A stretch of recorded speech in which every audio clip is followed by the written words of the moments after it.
What do you think about the coverage on SEC Network with Nick Saban? I haven't. It's it's interesting. amazing. I think it's amazing. From what I've seen, it's great. I mean, this guy's going to kill it. Doing all sorts of studio analysis and on Saturdays, and I mean, listen, I mean, and here's the thing: it was like you always have to relish the fact that the greatest is offering his mind, essentially just pouring his thoughts out and what he sees, and everything is going to be through the lens of one of the greatest coaches to have ever coached this game. And it's invaluable. I mean, you learn a lot just listening to this guy. I mean, and now it's not, life lessons and things like that, although he's still sprinkling a little bit of that in there. But man, it's interesting to see how his brain ticks.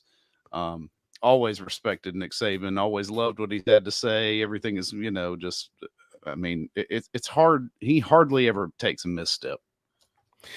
He had a hell of a line this morning.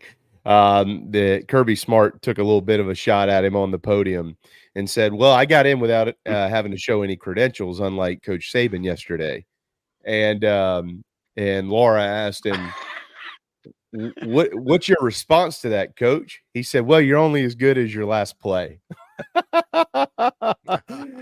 So I thought that was very well done. He is very witty. He's really funny. I think he's making this coverage better and better. And I think that College Gameday is going to that was probably one of the worst things that could happen to the Big Noon Kickoff for Fox, their pregame show and all that stuff. Having Nick now on College Gameday going head to head against those guys. There isn't a coach on the planet I'd rather listen to more than Nick Saban. I mean, he's just phenomenal. They benefited by having Urban Meyer on there, and they have Bob Stoops on there sometimes too. I mean, it's not like Fox is trotting out chopped liver, but whereas Urban is more, when he does analyzes games, he's more about platitudes and a lot of big picture type stuff, and so is Nick Saban. But Nick Saban could do big picture theoretical stuff, but could also dive into the X's and O's and the player evaluation part of it. And, Urban Meyer his staff was always really good at evaluating players, but he needed to be at a place where it attracted the best of the best. He's one of the greatest recruiters of all time. It's unquestioned that he left talent-wise a lot of players at Florida and Ohio State. I say that talent-wise because Florida had a terrible locker room. But Saban, if you talk about his process and his evaluation process, it's something where he could do it on his own. There's a reason why Urban Meyer is on the record as saying, when Mark D'Antonio at Michigan State offers a guy, I make my staff rewatch the film. Mm-hmm. So, I mean, there's a reason why.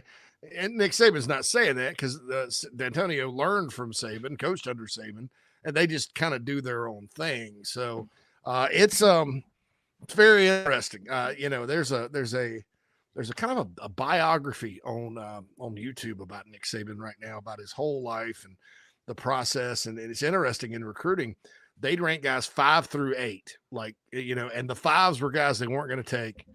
And the 8 were guys that were, and they were constantly evaluating the board. And there were a lot of critical factors they weighed in and things like that. Never looked at recruiting rankings once, but that they had their own. And I thought that was just super impressive as a way when you're at a place like Alabama or before that LSU to kind of cut the wheat from the chaff, because you have so much interest in kids coming there and playing for you. You have to be discerning because they're all highly rated. They all have offers. And so I think that's a way their hit rate at Alabama was much, much higher than anybody else's in the country, because they not only took the 5 stars, they took the right 5 stars, right?